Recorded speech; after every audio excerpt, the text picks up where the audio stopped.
Again, you're not competing with your next competitor, you're competing with their most recent best experience they've had online.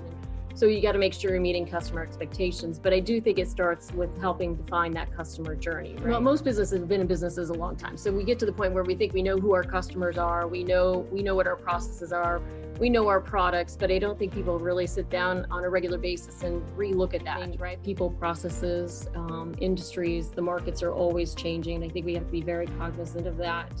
And I think one thing people need to do is look outside their four walls, because I know even in our organization, we all get in a room and we talk through what we think the challenges are. But we seem to always keep that within the four walls without really doing any analysis with the customer, asking the customer, validating with the customer. So we have to think about that life cycle of that customer and the whole purchase cycle. And then kind of think about, okay, in that life cycle, what are the gaps that we have in there? Because we think about all the different touch points.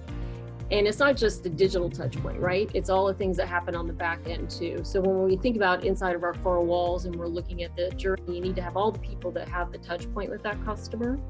So it could be the front end marketing people, it could be your operations people, it could be your servicing people.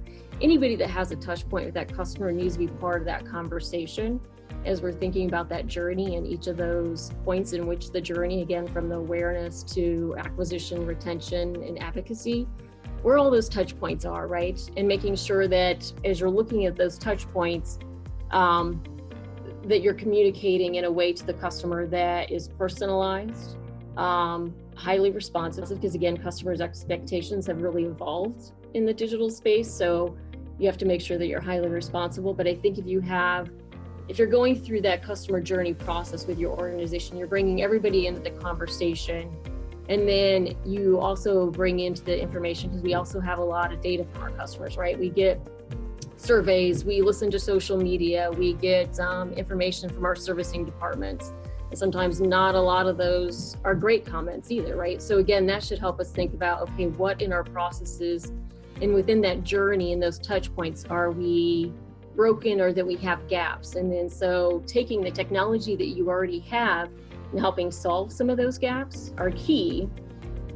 And then at that point you can decide, okay, really, do we have any true technology gaps that we need to fill? Because it's not always about throwing more technology. I think, once you get through identifying the gaps, you look at the whole customer journey, you're identifying your gaps, what you can fill with the technology you have and what you're really still needing to help fill those gaps, then I still think you need to go back to the customer, right, into those journeys and do a validation.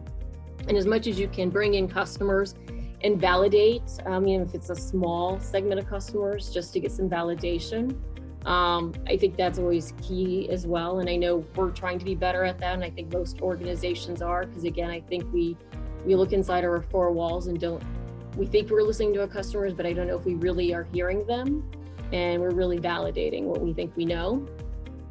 And I think, again, it's just, making sure you always keep the customer at the forefront of everything that we do, instead of always saying, okay, we've got this problem, what technology can solve it? But I do think, it does start with the customer. You got to put the customer at the forefront and get outside our four walls. It really is about business outcomes, right?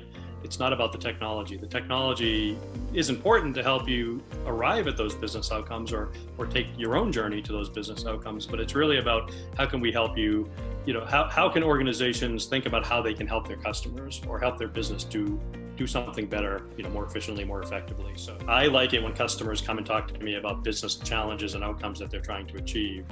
Challenges to overcome and outcomes to achieve versus, do I have the right technology? I think that comes after. Right? Let's understand what we're trying to accomplish and then see what we have for technology to apply to it. So.